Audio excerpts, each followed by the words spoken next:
बंगाल में दीदी की एंट्री आउट होती नजर आ रही है। जिस तरह से यहाँ पर नंबर्स गेम्स नजर आ रहे हैं, उससे ये साफ हो चुका है कि पश्चिम बंगाल से ममता बनर्जी आउट होती हुई नजर आ रही है। हालांकि इस वक्त ये बड़ी खबर आप तक पहुंचा रही है, जब ममता बनर्जी काउंटिंग सेंटर पहुंच चुकी है, वहां पर वो मौजूद है और अभी उनका काफिला वहां तक पहुंच चुका है।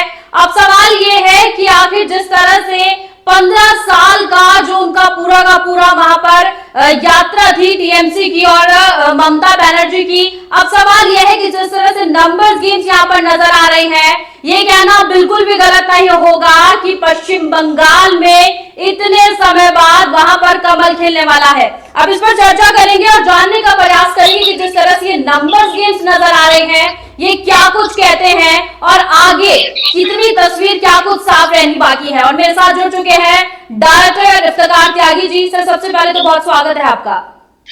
धन्यवाद सर। देखिए, जिस तरह से पश्चिम बंगाल में ये नंबर्स नजर आ रहे हैं, भारतीय जनता पार्टी हेलो जी, देखिए सर, जिस तरह से भारतीय जनता पार्टी पूर्ण बहुमत से आगे बढ़ती हुई नजर आ रही है, कितना बड़ा नंबर नजर आ रहा है, आप इस पर क्या कुछ करेंगे? देखिए, पश्चिम बंगाल जो है वो हालांकि 5 राज्यों में चुनाव हुए हैं, लेकिन पश्चिम बंगाल का जो चुनाव था वो बिल्कुल एक तरह से सबसे महत्वपूर्ण चुनाव था, क्योंकि सबकी निगाहें, नेशनल इंटरनेशनल मीडिया की निगाहें इस पर लगी हुई थी। और पश्चिम बंगाल में बीजेपी भी चाहती थी कि किसी तरीके से एंट्री हो जाए। पश्चिम बंगाल ऐसा है जहां पर बीजेपी अभी तक सरकार नहीं बना पाई थी, तो सब पहली बार बीजेपी की पश्चिम बंगाल में एंट्री हुई और धमाकेदार एंट्री आप इसे कहेंगे। 90 सीटें जीतकर जो है 90 सीटों पर आगे है टीएमसी, 2 सीटें जीत चुकी है। तो 100 से नीचे अगर टीएमसी आ गई है तो कहीं ना कहीं इसे बीजेपी का कमाल कहेंगे, या आप कहिए समझिए कि बीजेपी की लगातार मेहनत भी थी। कम से कम 20 से 25 सालों से वो लगातार कोशिश कर रही थी राज्य की राजनीति में पैर जमाने की। हालांकि पिछली बार भी बीजेपी को बहुत उम्मीद थी, लेकिन पिछली बार ममता का जादू चल गया था। इस बार झालमुड़ी का जादू चला है। बिल्कुल। देखिए सर, अब ये भी कहना गलत नहीं होगा कि कहीं ना कहीं सत्ता परिवर्तन अब पश्चिम बंगाल में देखने को मिल रहा है। हालांकि ममता बनर्जी अब भी आस लगाई बैठी हैं कि मैं ही जीतूंगी, मैं ही आऊंगी। आपका क्या कुछ कहना है इस पर? नहीं, देखिए, अब जो नंबर गेम है उसको देखते हुए हालांकि ममता को बहुत ज्यादा उम्मीदें थी और वो डटी भी रही। उसने बहादुरी से मुकाबला किया। दोपहर 12-1 बजे भी उनका एक मैसेज वायरल हुआ जिसमें उन्होंने कहा कि किसी तरीके से हम लोग ये करेंगे। लेकिन सत्ता जो है वो उम्मीदों पर नहीं चलती है, सत्ता नंबर गेम से चलती है और नंबर गेम में बीजेपी बहुत आगे निकल गई। आप समझिए 100 सीटों से ज्यादा का डिफरेंस अब फिलहाल है बीजेपी और टीएमसी में। तो 100 सीटों का डिफरेंस कवर करना बहुत मुश्किल है और अब मुझे लगता है कि ममता की उम्मीदें खत्म होती जा रही हैं वक्त के साथ साथ। जैसे शाम ढल रही है तो ममता की उम्मीदें भी खत्म होती जा रही हैं। आप समझिए कि 4 बज चुके हैं और 4 बजे की स्थिति यह है कि टीएमसी जो है वो 90 के आसपास है और बीजेपी 190 के आसपास है। तो मुझे नहीं लगता कि अब ममता के लिए वापसी की कोई बारीक किरण भी नजर आ रही है। अब तो ममता को विपक्ष में ही बैठना पड़ेगा। बिल्कुल। देखिए सर, जिस तरह से भारतीय जनता पार्टी बहुमत का आंकड़ा भी बिल्कुल पार कर चुकी है, तो क्या कहेंगे? देखिए, अगर अब कुछ समय बाद तस्वीर और साफ हो जाएगी, अगर वहां पर जीत होती है तो आप इसको क्या मानेंगे? ये भारतीय जनता पार्टी संगठन की जीत है कि ये वहां पर लहर देखी जो जा रही थी बंगाल में, या माहौल जिस तरह से बनाया जा रहा था उसका है, या संगठन पर इसका सबके दारोमदार उस संगठन को देंगे? देखिए, आपको इस तरह से भी देखना पड़ेगा कि बीजेपी को, जबकि पश्चिम बंगाल उसके लिए बहुत महत्वपूर्ण राज्य है आरएसएस के लिए, लेकिन उसके बाद भी वहां पर उनको आने में अभी करीब 78 साल लग गए। तो ऐसा नहीं है कि ये एक दिन की मेहनत है। आरएसएस के कई बड़े नेता वहां से हुए हैं और पश्चिम बंगाल जो है वो कई मायनों में महत्वपूर्ण है। उसकी सीमा जो है विदेश में भी लगती है, बांग्लादेश से लगती है। तो आप समझिए कि पश्चिम बंगाल जो है वो उसका अपना अलग महत्व है। इसलिए मुझे लगता है कि ये बीजेपी की काफी पुरानी मेहनत है और पिछले 20-30 सालों से तो बीजेपी ने पूरा फोकस किया ही था। आप समझिए कि अमित शाह की 27 रैलियां हुई हैं, मोदी की 20 रैलियां हुई हैं। तो ऐसा नहीं है कि कोई ये जीत अचानक आ गई है, या फिर और भी कई सारी चीजें हैं। एसआईआर वगैरह भी इसमें मायने रखता है। 27 लाख लोगों के वोट कटे हैं। तो कुल मिलाकर ये सब चीजें अलग हैं। जीत होती है, विवाद अलग हो सकता है, उस पर सवाल अलग हो सकते हैं, लेकिन इतनी बड़ी जीत है तो उसे आप जीत को नकार नहीं सकते हैं। और फिलहाल स्थिति यही है कि ममता जो है वो एक तरह से सत्ता से बाहर हो चुके हैं और बीजेपी के लिए मैदान सज चुका है। जी देखिए सर, एक बहुत ही अहम सवाल, पश्चिम बंगाल में आपको क्या लगता है कि ये चुनाव विकास पर हुआ है या फिर ध्रुवीकरण पर? दोबारा पूछिए सवाल, आपकी आवाज नहीं है। एक बहुत बड़ा सवाल यह है पश्चिम बंगाल को लेकर कि ये चुनाव यहाँ पर विकास के तौर पर लड़ा गया है या फिर ध्रुवीकरण पर? आपकी आवाज नहीं आ रही है मैम। हेलो हेलो जी। देखिए सर, एक बहुत बड़ा अहम सवाल यह है कि पश्चिम बंगाल में चुनाव क्या विकास पर लड़ा गया है या फिर ध्रुवीकरण पर? नहीं, विकास की बात आप छोड़ दीजिए। विकास नाम की भारतीय चुनाव जो होता है वो विकास वहां से खत्म हो चुका है। विकास नहीं होता है वहां पर। अगर विकास के नाम पर चुनाव होता तो इतने सारे मुद्दे, विकास का कोई मुद्दा आया ही नहीं है। बहुत सारी चीजें आई हैं, बहुत सारी विवादित चीजें आई हैं। तो एक तरीके से चुनाव जो लड़ा गया है वो विकास तो उसमें कहीं नजर ही नहीं आ रहा था। ना विकास कोई मुद्दा था, ना आम आदमी की महंगाई कोई मुद्दा था। तो चुनाव तो ये लड़ा गया है एक तरीके से बीजेपी की जो राजनीति है उसको और ममता की जो राजनीति है उसके बीच। दोनों दल आक्रामक चुनाव लड़ रहे थे। दोनों दलों की अपनी नीतियां हैं, उन्हीं नीतियों के आधार पर चुनाव लड़ा जा रहा था। तो विकास तो इसमें गायब था, विकास शब्द ही गायब था।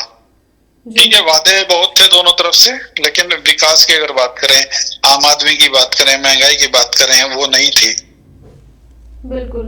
देखिए सर, एक अहम सवाल यह है कि अगर अपनी भवानीपुर सीट से ही ममता बनर्जी, जो उनकी अपना गढ़ माना जाता है, अगर वो उससे भी हार जाती हैं, क्योंकि जिस तरह से नंबर सामने आ रहे हैं, वो आगे पीछे कभी उनका नंबर सामने आ रहे हैं, तो आपको क्या लगता है कि अगर वो अपने गढ़ से भी हार जाती हैं तो उनकी पूरी चुनावी यात्रा या फिर उनके 15 साल का जो पूरा सफर रहा है बंगाल पर, उन पर एक प्रश्न चिन्ह खड़ा हो जाएगा?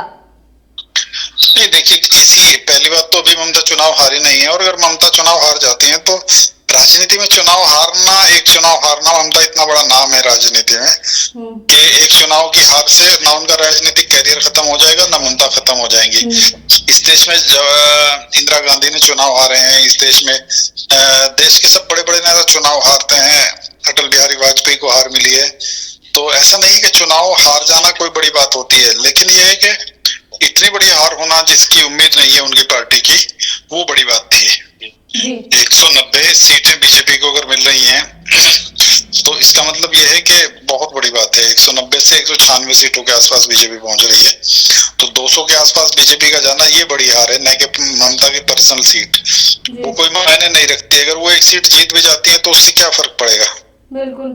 कांग्रेस के लिए यहाँ एक प्लस पॉइंट है। अगर हम देखें ऑल ओवर, जो सवाल आप मिस कर रही हैं, कांग्रेस ने एक प्रदेश में सरकार बनाई है, सत्ता में वापसी की है, और कांग्रेस में भी अपनी उपस्थिति दर्ज कराई है। कांग्रेस ने पश्चिम बंगाल में भी, यहाँ पर भी 2 सीटों पर वो जीत चुकी है। तो ये कांग्रेस का जहाँ 0 था पहले, इस बार 2 सीटें हैं। तो कांग्रेस को फायदा अगर देखें तो फायदा होते हुए दिख रहा है। एक राज्य में वो आ गई है और पूरा एक राज्य में उसकी सरकार बनना, ये बहुत बड़ी बात है। बिल्कुल। और यहाँ पर भी 2 सीटें लेना, पश्चिम बंगाल में खाता खोलना, तो इसका मतलब ये है कि बीजेपी जो है वो बहुत ऐसा नहीं है कि बीजेपी ने क्लीन स्वीप किया है। हाँ, एक राज्य जरूर जो है पश्चिम बंगाल, उसको उसने हासिल किया है। नहीं तो तमिलनाडु में बीजेपी का प्रदर्शन कुछ भी नहीं है। और ऐसे ही आप केरल में देख सकते हैं, यहाँ भी शायद 2 सीटें सिर्फ मिली हैं। लेकिन जो सबसे बड़ा और सबसे महत्वपूर्ण राज्य था पश्चिम बंगाल, वहां पर बीजेपी ने अपने आप को साबित किया है और अपनी जो रणनीति थी उस पर कामयाब हुई है। जी बिल्कुल सर। देखिए, अगर हम असम पर भी सर अगर नजर डालें तो असम में कहीं ना कहीं हेमंत बिस्वा शर्मा का जादू वहां पर चलता हुआ नजर आ रहा है। क्या ये माने वहां पर मिया और भगवा वाली जो कहीं ना कहीं बहुत समय से वहां पर वो देखी जाती है खटपट, तो वहां पर हेमंता का ये जादू चला है भगवा वाला? बिल्कुल। असम में तो सभी एग्जिट पोल और सभी जो चुनाव पर्यवेक्षक थे वो यही कह रहे थे कि यहाँ पर तो बीजेपी आराम से वापसी कर लेगी, क्योंकि वहाँ असम उस तरह का राज्य है कि वहाँ पर अभी बहुत, मुझे नहीं लगता कि विपक्ष के लिए मौका है। चुनाव जो है पहले ही पूरी तरह से ध्रुवीकृत हो गया था, इसलिए वहां पर गुंजाइश नहीं थी। बिल्कुल। देखिए सर, अगर हम तमिलनाडु पर भी नजर डालें तो वहां पर किस तरह से विजय की पार्टी वहां पर टीवी जो उनकी पार्टी है वो काफी बढ़त बनाती हुई नजर आ रही है। और सबसे बड़ी बात सर यह है कि वहां पर जो विजय की ये पार्टी है वो 3 साल पहले बनी है और इतना बड़ा नंबर्स यहाँ पर तमिलनाडु में उनके नजर आ रहे हैं। इस पर आपकी क्या कुछ कहना है? लोग जो है वो परिवर्तन देखना चाहते हैं, और तमिलनाडु में खास तौर से वहां पर आपने देखा होगा कि जयललिता का एक काल रहा है। अब ये भी एक तरह के एक्टर हैं और एक्टर्स में लोगों को उम्मीद रहती है। फिर दूसरी ये भी है कि डिलीवर भी करते हैं इस तरह के लोग। अगर पहली बार में ही 3 साल बनी पार्टी इतना मजबूत प्रदर्शन कर रही है तो वहां के लोगों को उसमें एक उम्मीद नजर आई होगी, इसीलिए इतना बड़ा प्रदर्शन है। और उनको हालांकि स्पष्ट बहुमत अभी नहीं मिला, लेकिन बहुमत के बिल्कुल करीब है। और उनको कांग्रेस ने भी ऑफर कर दिया है बहुमत के लिए, समर्थन के लिए। तो मुझे लगता है कि विजयन के लिए बहुत बड़ा दिन है और बहुत बड़ी जिम्मेदारी है कि 3 साल पुरानी पार्टी को मुख्यमंत्री और राज्य की बागडोर मिल जाए। जी देखिए सर, ये भी कहना गलत नहीं होगा कि बीजेपी अब पूर्वी भारत में पूरी तरीके से पूरी मजबूती के साथ अब काबिज हो चुकी है। बिल्कुल, अगर आप उत्तर भारत देखें तो उत्तर भारत में कब्जा करने के बाद पूर्व आखिर तक भी बीजेपी अब चली गई है। बिहार, बंगाल ही एक ऐसा राज्य बचा हुआ था जो बीजेपी जिसमें कामयाब नहीं हो पा रही थी। इस बार बीजेपी ने अपने आप को बंगाल में भी साबित किया है और बिना किसी गठबंधन के साबित किया है। तो इसलिए मुझे लगता है कि बीजेपी के लिए जश्न का दिन है और उनकी जो रणनीति है वो कामयाब हुई है। जी बहुत बहुत शुक्रिया सर आपका जानकारी।